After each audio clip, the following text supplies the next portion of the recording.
Selamat datang di sesi pendalaman kita.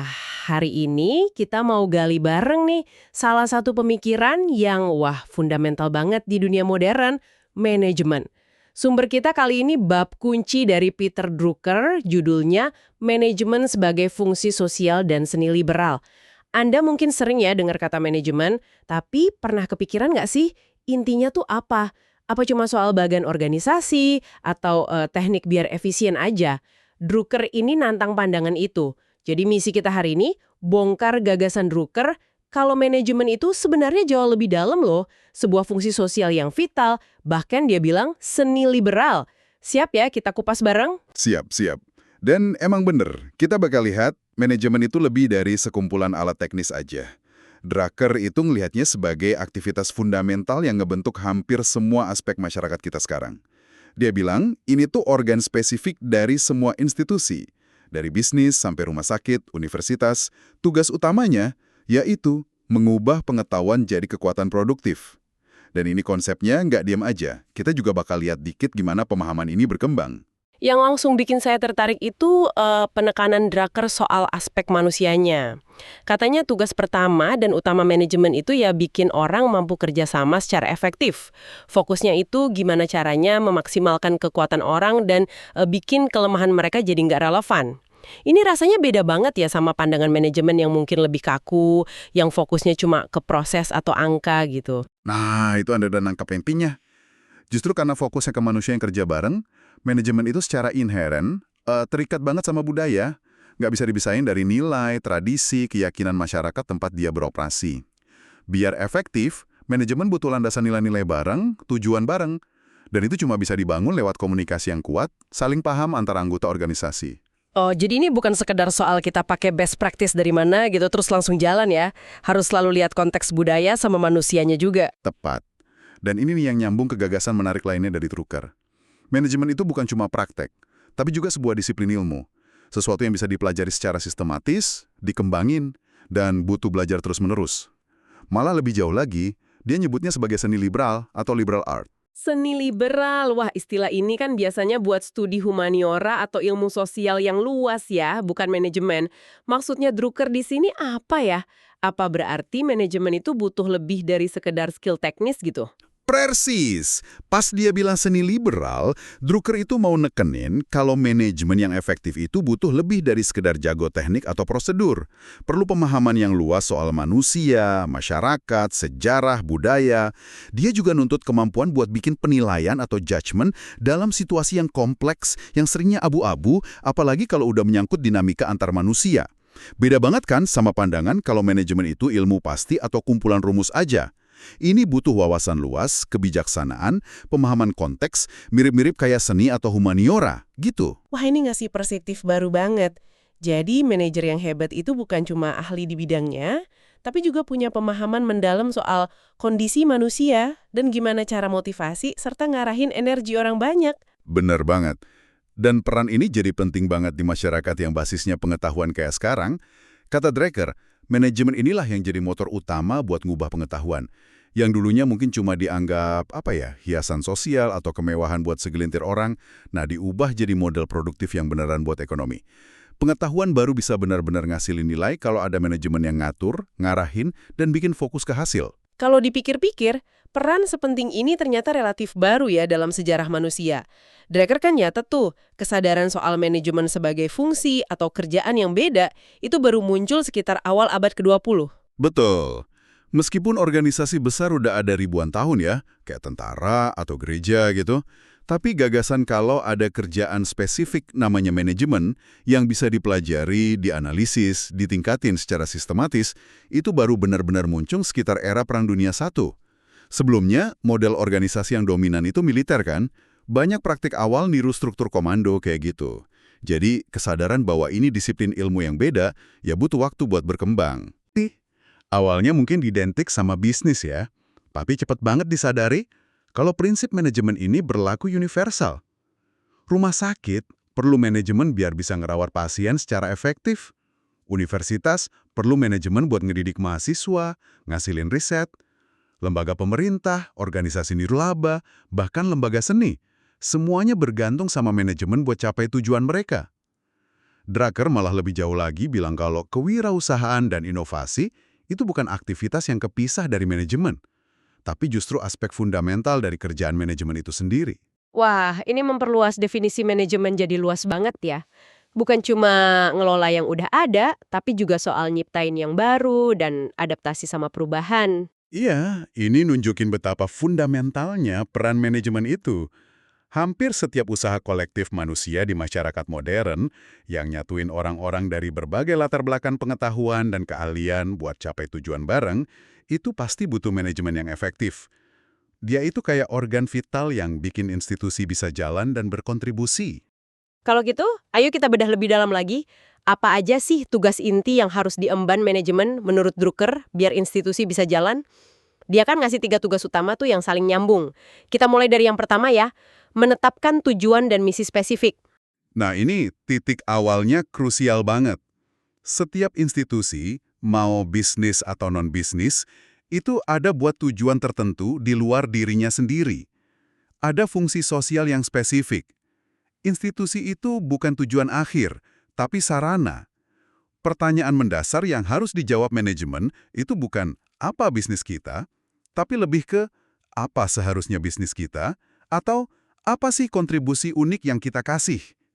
Nah, buat institusi bisnis, tujuan spesifik utamanya adalah kinerja ekonomi. Nah, soal kinerja ekonomi ini nih, pandangan Drucker soal profitabilitas ini menarik banget dan mungkin agak aneh ya buat sebagian orang. Dia nggak ngelihat profit sebagai motif utama, tapi malah sebagai tanggung jawab. Bisa dijelasin lagi nggak? Ini salah satu poin paling penting dan sering salah dipahami dari pemikiran Drucker. Dia bilang gini, profitabilitas itu bukan alasan bisnis ada, tapi ujian buat validitas dan efektivitas keputusan sama tindakan bisnis.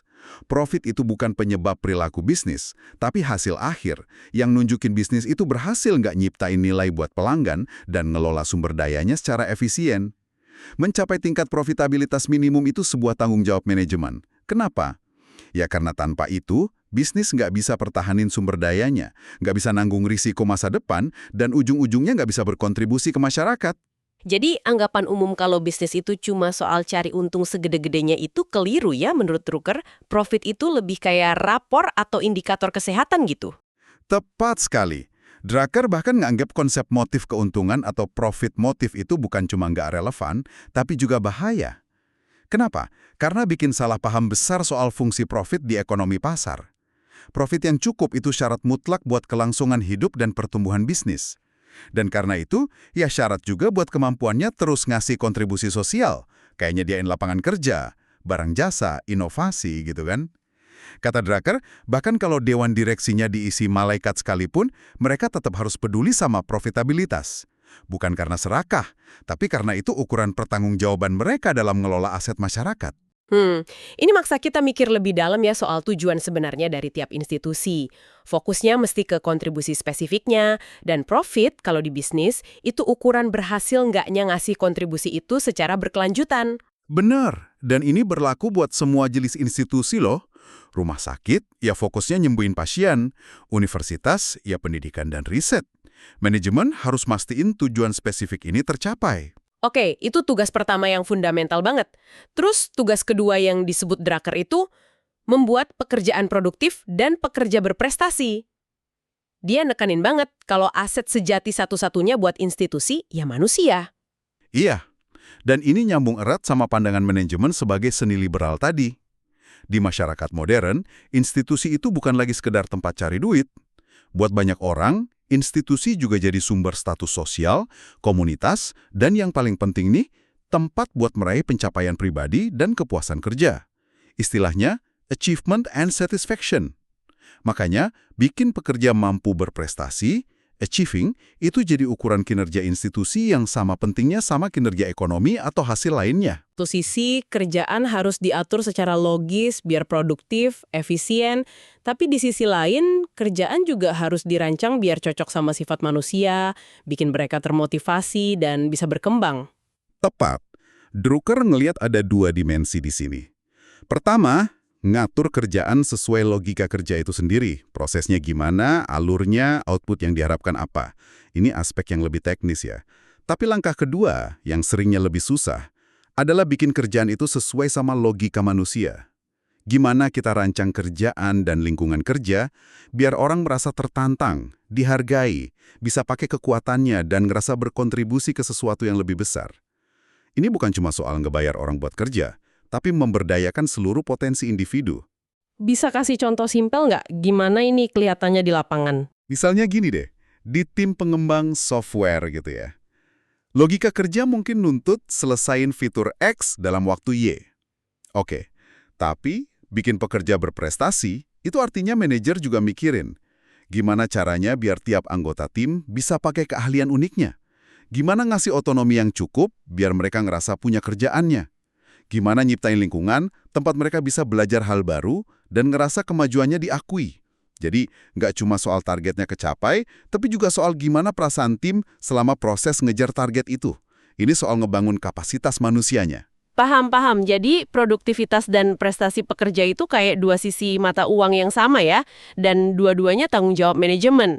Nah, sekarang tugas ketiga, mengelola dampak sosial dan tanggung jawab sosial. Maksudnya gimana tuh? Drucker ngingetin kalau nggak ada institusi yang hidup di ruang hampa. Setiap institusi, mau gede mau kecil, pasti punya dampak ke lingkungan sekitarnya, dampak sosial maupun fisik. Dia akan ada di dalam masyarakat dan ekonomi, keberadaannya pasti ngaruh ke komunitas dalam banyak cara. Sebagai pemberi kerja, mungkin penghasil polusi, konsumen sumber daya, kekuatan budaya, dan macam-macam lagi. Nah, manajemen itu bertanggung jawab penuh atas dampak-dampak ini, mau yang disengaja atau enggak. Ini sama nggak sih sama konsep Corporate Social Responsibility atau CSR yang sering kita dengar belakangan ini? Atau ada bedanya menurut Drucker? Pandangan Drucker sebenarnya lebih fundamental sih. Dia ngelihat pengelolaan dampak sosial itu bukan aktivitas tambahan, bukan kegiatan amal atau strategi PR aja. Buat dia, ini bagian integral dari tanggung jawab bisnis itu sendiri. Kenapa? Ya karena ini diperlukan buat kelangsungan hidup jangka panjang institusi. Gini, legitimasi sebuah institusi di mata publik, izinnya buat beroperasi lah istilahnya, itu bergantung banget sama gimana masyarakat ngelihat kontribusi dan dampaknya. Kalau dampak negatifnya dianggap kegedean atau nggak dikelola dengan baik, institusi itu bisa kehilangan dukungan publik, kenal regulasi yang lebih ketat, atau bahkan ditolak keberadaannya. Oh, jadi ini bukan soal berbuat baik biar kelihatan baik gitu ya, tapi lebih ke memastikan bahwa keberadaan institusi itu secara keseluruhan ngasih kontribusi positif atau setidaknya nggak ngerugiin masyarakat tempat dia ada. Persis. Drucker ngasih contoh jelas. Rumah sakit itu ada bukan buat kesejahteraan dokter dan perawat, meskipun mereka penting ya. Rumah sakit ada buat pasien. Bisnis itu ada bukan cuma buat ngasih kerjaan ke manajer atau dividen ke pemegang saham. Tujuan utamanya ia nyediain barang dan jasa yang dibutuhin pelanggan atau masyarakat. Fokusnya selalu keluar, ke kontribusi. Makanya tanggung jawab atas dampak sosial itu ya tanggung jawab manajemen, karena itu tanggung jawab institusi itu sendiri. Ini harus bisa dipertanggungjawabkan, bukan cuma karena baik buat bisnis, tapi juga harus baik buat masyarakat. Wah, ini nempatin tanggung jawab sosial jadi strategis banget ya, bukan cuma program sampingan aja. Bener banget. Kemampuan institusi buat bertahan dan berkembang dalam jangka panjang, itu terkait erat sama gimana dia diterima dan dianggap sebagai bagian yang bertanggung jawab dan positif sama komunitas dan masyarakat luas. Mengelola dampak ini secara proaktif, itu ya bagian dari seni manajemen itu sendiri. Baik, mari kita coba rangkum ya pemahaman kita dari pendalaman ini. Berdasarkan pemikiran Drucker di bab ini, manajemen itu ternyata jauh lebih dari sekedar urusan teknis atau administrasi. Intinya itu sangat manusiawi, karena fokus utamanya ya bikin orang kerja bareng secara efektif. Terus, dia terikat erat sama budaya. Dia juga merupakan sebuah disiplin ilmu yang bisa dipelajari, sekaligus sebuah seni liberal yang butuh wawasan luas dan kemampuan menilai. Fokusnya pada kinerja dan hasil, bukan cuma aktivitas doang. Dan buat mencapai kinerja itu, manajemen punya 3 tugas pokok yang nggak bisa dipisah. Pertama, menetapkan misi dan tujuan spesifik institusi, terutama kontribusi uniknya apa. Kedua, membuat pekerjaan produktif, sekaligus membuat pekerja mampu berprestasi dan berkembang. Ketiga, mengelola dampak sosial yang ditimbulkan institusi, dan memikul tanggung jawab sosial sebagai bagian integral dari kelangsungan institusi itu sendiri. Dan yang penting juga nih buat diingat, prinsip-prinsip ini berlaku universal buat semua jenis organisasi modern, nggak cuma buat korporasi gede aja. Rumah sakit, universitas, lembaga pemerintah, startup, organisasi nirlaba, semuanya butuh manajemen yang efektif biar bisa jalan dan ngasih kontribusi yang diharapkan. Tepat sekali. Manajemen dalam pandangan Drucker itu adalah organ vital yang memungkinkan masyarakat modern kita berfungsi.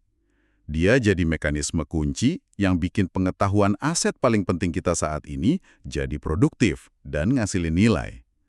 Fungsi sosialnya ini jadi makin krusial di tengah dunia yang makin kompleks ini. Nah, sebagai penutup nih, kami mau ninggalin satu pemikiran buat Anda renungkan. Ini terinspirasi langsung dari gagasan Drucker soal manajemen sebagai seni liberal.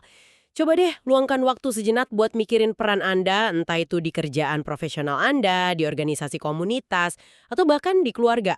Gimana kalau Anda mulai lihat tanggung jawab Anda nggak cuma dari kacamata tugas teknis atau target spesifik aja, tapi lewat lensa seni liberal ini. Maksudnya coba lihat gambaran yang lebih besarnya. Apa sih tujuan atau kontribusi mendasar dari apa yang Anda lakuin? Gimana caranya Anda bisa bantu orang-orang di sekitar Anda ngeluarin potensi terbaik mereka? Dan apa dampak sosialnya, sekecil apapun itu dari tindakan dan keputusan Anda. Kira-kira kalau kita pakai perspektif yang lebih luas ini, bakal ngubah cara Anda ngedekatin peran Anda nggak ya? Atau bahkan ningkatin efektivitas dan kepuasan Anda dalam jangka panjang? Sebuah pertanyaan buat dibawa pulang dan direnungkan.